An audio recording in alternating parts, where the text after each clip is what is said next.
بسم اللہ الرحمن الرحیم نحمدہ ونصلی علی رسولہ الکریم اما بعد۔ نماز دے کر ہم لوگوں کو اللہ پاک نے ہم پر بہت بڑا احسان کیا، اس لیے ایمان کے بعد نماز فرض کی گئی اور سارے احکام دنیا میں بھیجے گئے جبرائیل علیہ السلام کے ذریعے، لیکن نماز بلا کر دیا۔ اس کی اہمیت تو بے نمازیوں کے نزدیک تو کچھ ہے ہی نہیں۔ وہ جانتے ہیں پڑھا نہ پڑھا تو کیا ہوا۔ اچھا، پھر میں کہوں گا، بار بار کہتا رہتا ہوں کہ میرا بیان میرے لیے ہے کہ جو نمازی ہیں ان کو نماز کی عادت ہو گئی، الا ماشاء اللہ، نماز کا ٹائم ہوا مسجد میں جانا ہے۔ یہ بھی اچھی بات ہے، کیونکہ ایسے لوگوں کے بارے میں بھی بہت اچھی باتیں کتاب میں لکھی ہوئی ہیں۔ ایسے لوگوں کو عرش کا سایہ ملے گا جن کا دل مسجد میں اٹکا ہوتا ہے۔ اس لیے ایسے نمازی بھی نماز پڑھتے ہیں، نماز کے ساتھ ساتھ دوسری نماز کا وقت ہونے لگتا ہے تو کوئی تقریر نہیں کرتے، کچھ کہتے نہیں، لیکن اندر سے خیال شروع ہو جاتا ہے کہ نماز کا وقت ہو گیا۔ کبھی اذان دیر میں ہوئی یا لائٹ نہ ہونے کی وجہ سے، کرنٹ نہ ہونے کی وجہ سے اذان کی آواز نہیں ہے۔ ارے بھائی، ٹائم تو ہو گیا، گھڑی دیکھو کتنا بجا، اور ارے تو بہت دیر ہو گئی، اذان تو ہو گئی، چلو جائیں گے۔ تو جس کا دل مسجد میں اٹکا ہو، اس کا مطلب اس کا دل مسجد میں اٹکا ہوا ہے، مسجد میں لگا ہوا ہے جانے کے لیے۔ نماز پڑھنے جائے گا تو کہاں جائے گا؟ مسجد میں جائے گا۔ تو کتاب میں جو بات لکھی ہے اس کا خلاصہ یہی ہے کہ ایسوں کے لیے عرش کا سایہ ہے۔ لیکن نماز جب اتنی قیمتی چیز ہے تو نماز میں بہت کچھ پانا ہوتا ہے، اور ہم اپنا حساب نہیں لگاتے کہ ہمیں نماز پڑھنے سے کیا کیا ملا۔ نماز پڑھنے سے کیا ملے گا یہ خود بتا دیا گیا ہے۔ بہت سی چیزیں لکھی ہیں فضائل میں، تو بہت کچھ لکھا ہوا ہے، لیکن نماز پڑھنے سے ایک بڑا فائدہ ہوتا ہے کہ آدمی برائی سے بچ جاتا ہے۔ کس سے بچ جاتا ہے؟ برائی سے۔ شیطان چاہتا ہے کہ انسان برا کرے اور ایمان والا اتنا برا کرے کہ اس کا ایمان لٹ جائے۔ تو نماز اگر اچھی طرح سے پڑھیں گے تو ہم برائی سے بچ جائیں گے۔ تو ہم اپنے بارے میں خود دیکھیں، سوچیں، سمجھیں، غور و فکر کریں کہ ہم کل تک کیا برائی کر رہے تھے، اور اتنے دن سے ہم نماز پڑھتے ہیں۔ 1 سال سے یہ برائی کر رہے تھے، 1 سال تک نماز بھی پڑھا، اس سے پہلے بھی پڑھا، تو ہماری کتنی برائی کم ہو گئی۔ آدمی کئی کام کرتا ہے، اس کو کچھ سیلری دی جاتی ہے، باتوں باتوں میں یہ بات بھی ہوتی ہے کہ میں وہاں کئی سال سے ہوں کمپنی میں، مگر وہ سیلری بڑھا نہیں رہے ہیں، تنخواہ بڑھا نہیں رہے ہیں۔ تو بھائی تم کیا کر رہے ہو پھر وہ تنخواہ نہیں بڑھا رہے ہیں؟ کیا چھٹیاں بہت کرتے ہو یا کام ڈھنگ سے نہیں کرتے ہو؟ تو کہا ایک دن بھی چھٹی نہیں کرتے، ابسینٹ ہے ہی نہیں، ڈیوٹی پہ وقت پہ پہنچتے ہیں، وہ کام بھی کرتے ہیں، مگر پتہ نہیں ان کو کیا ہوا ہے کہ میری تنخواہ ہی نہیں بڑھاتے۔ اچھا، تو پھر کیا کر رہے ہو اب؟ کہ مجبوری میں ہوں، تلاش کر رہا ہوں، کہیں کام ملے گا تو چھوڑ دوں گا وہاں۔ دیکھیے، کیا نا اپنا حساب کہ ہمیں جو ملنا چاہیے تھا وہ نہیں مل رہا ہے، تو کیا کریں گے؟ کمپنی چھوڑ دیں گے، کہیں اور کام کریں گے۔ تو ہمیں نماز میں اگر کچھ نہیں مل رہا ہے یا مل رہا ہے تو ہمیں یہ تو حساب لگانا چاہیے نا اپنے بارے میں کہ برائی چھوٹی کہ نہیں چھوٹی۔ غصہ جتنا پہلے تھا اتنا ہی ہے، بدنگاہی جیسے پہلے کرتے تھے اتنا ہی کرتے ہیں، غیبت کی عادت ہے تو غیبت چھوٹ گئی یا نہیں چھوٹی، کسی سے حسد ہے تو دل صاف ہوا کہ نہیں ہوا، کینہ دل کے اندر ہے تو یہ کینہ نکلا کہ نہیں نکلا، خود بینی خود ستائی یہ ہمارے اندر ہے، یعنی ہم اپنی خوبیاں دیکھتے رہیں اور اپنے کو ہی سراہتے رہتے ہیں کہ بس ہم ہی ہیں، ان کو سمجھ میں نہیں آتا اور ان کو سمجھ میں نہیں آتا، یعنی جو سمجھ میں آتا ہے وہ ہمیں ہی آتا ہے۔ تو خود نمائی خود ستائی، خود بھی نہیں اور بد بھی نہیں، ہمارے اندر ہے کہ نہیں، تھی تو نکل گئی کہ نہیں نکلی؟ یعنی لوگوں کی کمیاں دیکھتے رہے تو اتنے سال سے نماز پڑھتے رہے تو ہماری کیا کیا خرابیاں دور ہوئیں، کون کون سے گناہ ہم سے چھوٹ گئے، کم ہو گئے، یا ابھی ہم ویسے ہی کر رہے ہیں، جبکہ نماز برائیوں سے بچاتی ہے۔ تو جب ہم اس کے بارے میں سوچیں گے نہیں تو نماز بنانے کی فکر نہیں ہوگی، نماز پڑھ کے چلے جائیں گے۔ اس لیے میں بھی اپنے بارے میں سوچتا رہوں، اپنا حساب کتاب لگاتا رہوں، اور آپ حضرات بھی کریں۔ جو جہاں سنتا ہے میری بات وہ بھی سوچے کہ ہم نماز پڑھ کر ہمیں کیا تبدیلی آئی۔ تبدیلی میں خاص طور سے کہ برائیاں نکلے گی تو اچھائیاں آئیں گی۔ اب ایک گلاس میں کوئی چیز ہے اور کوئی اور چیز ہم ڈالنا چاہتے ہیں، پانی ہے اور دودھ ڈالنا چاہتے ہیں، تو پانی نکالیں گے تو دودھ ڈالیں گے نا، پانی کے ساتھ تو دودھ نہیں ڈال سکتے۔ ایسے دل کے اندر کوئی چیز ہے ایسی خرابی، یہ سب دل کی خرابیاں ہیں۔ نماز جب بنا کے پڑھیں گے تو دل اچھا ہوتا جائے گا، خرابیاں دور ہوتی جائیں گی، اور خرابی اگر نہیں دور ہو رہی ہے تو پھر کسی بتانے والے سے پوچھنا چاہیے کہ میں نماز تو پڑھتا ہوں مگر غصہ میرا کم ہوتا ہی نہیں۔ غصہ، حالانکہ اگر نماز کے سجدے صحیح ہو جائیں تو انا مٹ جائے گی، میں ہوں یہ نکل جائے گا، اور جب یہ نکلے گا تو غصہ آئے گا نہیں، آئے گا کرے گا نہیں، آئے گا لیکن کرے گا نہیں، اس لیے کہ جب میں ہوئی نہیں، وہ میری نہیں سمجھتا، اس کو کتنے ٹائم سمجھاؤ، وہ تو ایک ہی فکر لگے میں کیسے سدھروں گا، میں کیسے بنوں گا۔ ہاں کوئی غیر شرعی کام ہو تو ابھی خطبے میں کہا گیا کہ طاقت ہے تو ہاتھ سے روکو، طاقت ہے تو ہاتھ سے روکو، یہ برا کام میں رہوں اور ہو جائے، نہیں ہو سکتا۔ اور اگر اتنی طاقت نہیں تو زبان سے روکو، پیار سے سمجھاؤ۔ اتنی بھی طاقت نہیں ہے تو جی سے برا سمجھو، آج خطبے میں یہی پڑھا گیا ہے نا، لیکن یہ اتنی دفعہ سنا گیا ہے کہ 2-4 جملوں سے سمجھ میں آیا کہ یہی بات ہوئی تھی، یہی تھی، تو کہیں تو روکنا ہی پڑے گا، لوگوں کو روکنا پڑے گا، سمجھانا بھی پڑے گا، لیکن لوگوں کو سمجھانے میں ہم نہیں بھولیں گے اپنے آپ کو۔ تو غصہ ایک عام مرض ہے جو ہر چھوٹے بڑے کے اندر ہوتا ہے، اور آنا بھی چاہیے غصہ۔ غصے کو تو میں سمجھتا ہوں یہ کمائی کا بہت بڑا ذریعہ ہے، غصہ جو ہے ہدایت کی سطح بلند ہونے کا بہت بڑا ذریعہ ہے، اللہ کا قرب حاصل کرنے کا بہت بڑا ذریعہ ہے۔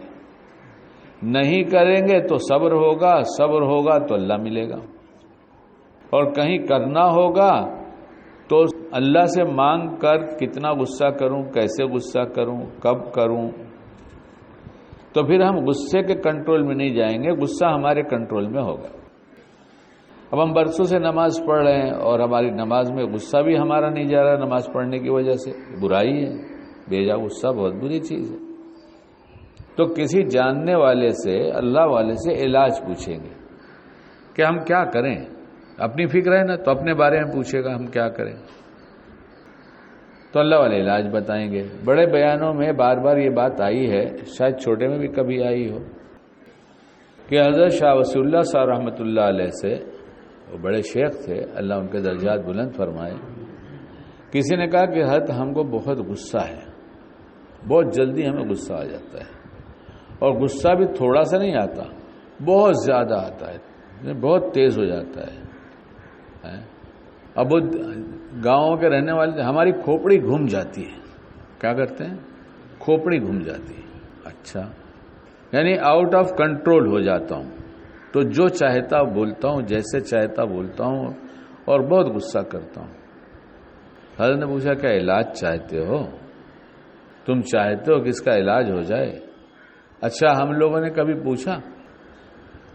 پوچھا بیوی پہ غصہ کرتے نہیں کرتے اسی پہ کرتے ہیں، اور بچے ہو جاتے ہیں تو بچوں پہ کرتے ہیں۔ جہاں بس چلتا ہے وہاں کرتے ہیں، کہاں کرتے ہیں؟ بس غصے کی جگہ وہ ہے ہمارے لیے جہاں بس چلتا ہے وہاں کریں گے۔ اور جہاں بس نہیں چلتا وہاں تو مجبوراً صبر کرنا پڑتا ہے. اور یہ مجبوری کا جو صبر ہوتا ہے یہ بھی بہت خطرناک چیز ہے. یہ صبر نہیں ہے. صبر اس کو کہیں گے کہ غصہ آیا کیا بھی نہیں اور اس کو سوچا بھی نہیں. جس پر آیا تھا وہ بڑا تھا, کر نہیں سکتے تھے, اب اس کو دل میں غصہ نہیں کریں گے. ٹھیک ہے ایک ٹائم میرا بھی آئے گا تو اپن بتائیں گے نا تم کو, انتظار کرو. تو یہ صبر نہیں ہوا, یہ کینہ بنا. کیا بنا یہ؟ اور کتاب میں جو بات لکھی اس کا مفہوم یہ ہے کہ کینہ والا جنت میں نہیں جائے گا. ایمان کے ساتھ مرا ہے تو اس کی سزا بھگتے گا, کینہ دھلا جائے گا جہنم میں ڈال کر. اللہ ہم سب کی حفاظت فرمائے. اپنی سزا کو پا جائے گا, پوری کرے گا تو ایمان ہونے کی نسبت ہوئی جنت میں جائے گا. ہمارے دل میں کینہ ہے کسی کے بارے میں؟ ہم سوچیں کینہ کب؟ جب ہماری مرضی کے خلاف کچھ بات ہوگی تو ہوگا. تو کیا معاشرے میں ہمارے گھروں میں وہی ہو رہا ہے جو ہم کر رہے ہیں, جو چاہتے ہیں؟ نہیں, بہت سی باتیں نہیں مانی جاتی. تو یہ سب دل کے امراض ہیں. اور نماز ایسی چیز دی گئی کہ جب دل اللہ کی طرف لگنے لگے گا تو دل میں اللہ آ جائے گا, تو کینہ کی جگہ نہیں بچے گی. کینہ دل میں ہوتا ہے. کہاں ہوتا ہے کینہ؟ دل میں ہوتا ہے. نماز میں ایک چیز یہ کہ گناہ سے بچے گا, دوسرے اللہ کی یاد کے ساتھ زندگی گزرے گی, کیونکہ نماز میں اللہ کی یاد کے ساتھ اس نے نماز پڑھا. تو جب دل میں اللہ آ گیا تو اب جگہ کہاں ہے کہ اس میں سے کینہ آئے گا؟ اس کے انوارات, اس کی تجلیات, وہ سب اسے لوٹا دیں گی. سینسر ہوگا خیال کا. کیا ہوگا؟ سینسر لفظ آج کل بہت چلا ہوا ہے. سینسر. ہم اپنے دل پر اللہ کی یاد کا سینسر لگا دیں تاکہ فالتو خیالات ہمارے دل میں آنے نہ آئیں گے تو, لیکن وہ سینسر آیا, پتہ چلا یہ خیالات غلط آ رہے ہیں, اسے نکالو. اس لیے کہ دل میں نماز کی برکت سے اللہ کی یاد بیٹھ گئی ہے. لیکن یہ رذائل جتنے ہیں جو امراض ہم نے بیان کیے, جو دل کے امراض, یہ سب ہیں, تو پھر اللہ کی یاد جیسی دل میں جانی چاہیے نہیں ہے, استحضار نہیں ہوا. تو یہ بات اپنے اپنے بارے میں قابل غور ہے کہ ہم اپنے بارے میں سوچیں اور اس کا علاج کریں. جو جیسے جیتا ہے ویسے مرتا ہے, جیسے مرتا ہے ویسے اٹھے گا. یہ دنیا میں جو زبان بہت ہماری چلتی ہے, ہم اپنے آپ کو بڑے قابل یوں سمجھتے ہیں. قابل یوں کوئی ہوتا ہوگا پتہ نہیں, سنا ہے ہم نے یو پی میں تو بہت سنا ہے. یہ اپنے کو قابل یوں سمجھتے ہیں. کیا ہوتا ہے ہم نے آج تک سمجھا تو نہیں ہے. تو اس لیے ساری دنیا کے بارے میں سوچتے ہیں, اپنے بارے میں سوچتے نہیں. اور حساب کتاب کے دن یہی کہا جائے گا, لے تیری کتاب. تیری کتاب یعنی جو کچھ تو نے کیا تھا وہ اس میں لکھا ہوا ہے. اب تو پڑھ لے اور بتا لے خود تیرا ٹھکانہ کیا ہے. وہاں تو یہ دو رخی نہیں چلے گی, وہاں تو ایک ہی رخ ہوگا. سب کھل کر کتاب سامنے رکھ دی جائے گی, سب سامنے آ جائے گا. یا ہم برا کریں بھلا کریں جو بھی ہے, اللہ نے سب کو چھپا دیا ہے. بلکہ اللہ کی مہربانی ہے کہ برائی کو چھپا دیا اور بھلائی کو عام کر دیا. اچھا, لوگوں کی زبان پہ اگر بھلائی آ گئی تو ہم سمجھ جائیں کہ ہم بہت اچھے ہو گئے. اور جب یہ خیال آنے لگے تو یہ بھی خیال آتا ہے, یہ خیال آنے لگے تو اس کا بھی علاج ہے. اگر یہ خیال آنے لگے کہ او بابا اب تم تو ابھی تو کیا بات ہے, تمہارے جیسا تو کوئی ہے ہی نہیں, تو اس کا بھی علاج ہے. لیکن اس کے پوچھنے کی آپ کو ضرورت اس لیے نہیں کہ آپ کے اندر یہ بات ہوتی ہی نہیں, تو آپ کیوں پوچھیں گے؟ وہ تو میرے اندر ہوتی ہے اس لیے مجھے پوچھنا پڑتا ہے. آپ کیوں پوچھیں گے؟ اور میرے اندر ہوتی ہے تو میں پوچھتا ہوں. بہرحال وہ فکر مند آدمی نے جا کر حضرت شاہ ولی اللہ صاحب رحمۃ اللہ علیہ سے عرض کیا کہ حضرت مجھے تو اتنا غصہ ہے. فرمایا علاج کرنا چاہتے ہو؟ تو اس نے کہا اسی لیے تو پوچھ رہا ہوں. تو فرمایا کہ جب غصہ آئے تو تم دوڑنا شروع کر دو, اور جب تک نہ اترے جب تک دوڑو. تھا پکا آدمی, اب اس کو غصہ آیا تو اس نے دوڑنا شروع کر دیا. اب وہ کچھ دور تک دوڑا, پھر کہ کیا بیوقوفی کی بات ہے. 2-3 دفعہ یہ کیا, پھر کہا یار غصہ ہی نہیں کرو, نہ چھوڑ دو, اتنا دوڑنے کی ضرورت کیا ہے. دوڑو ضرور مگر صبح کے وقت دوڑو. صبح کی ہوا لاکھوں کی دوا. کہا نہیں ہم سوئیں گے. میرے پاس ایک صاحبہ کا فون آیا, بابا مجھ کو غصہ بہت ہے. تو میں نے کہا پھر کیا چاہتی ہو؟ ہم پر ہی کر لو، جب آیا کرو تو فون لگایا کرو، مجھ پہ کر لیا کرو۔ بابا آپ پہ کیسے غصہ کروں گی؟ یہی تو مسئلہ ہے نا کہ جہاں بس نہیں چلتا وہاں نہیں کرتے، تو مطلب غصہ کنٹرول میں ہے۔ یہ دلیل ہے اس بات کی، غصہ کنٹرول میں ہے۔ کچھ بتائیے تو مجھ پہ کرو، تو نہیں کچھ اور بتا دیجئے۔ تو ہم نے کبھی ایسا کرو، جب تم کو غصہ آئے نا تو تم ڈریسنگ ٹیبل لائی ہوگی نا اپنے میکے سے گھر میں، سسرال میں، کہاں ہے تو اس کے سامنے شیشے کے سامنے کھڑے ہو جاؤ اور جتنا غصہ کرنا کرو۔ تو بڑی نالائق ہے، بہت بیوقوف ہے، ایک نمبر کی بیوقوف ہے۔ غصہ کرنے سے ایمان خراب ہو جاتا ہے، غصہ کرنے سے بلڈ سرکولیشن بڑھ جاتا ہے، ایک قطرہ خون زہر بن جاتا ہے۔ نالائق کہیں گی، بیوقوف کہیں گی، اپنا نقصان کرتی ہے۔ کرنا ذرا۔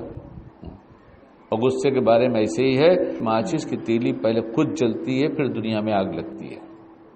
ایک بڑا رذیلہ ہے، معاشرے میں جوڑ نہیں ہوتا، اور نمازی پکے ہیں، اور نماز سے برائیاں نکلتی ہیں، نہیں نکلتی تو پوچھنا پڑے گا کیا کیا جائے۔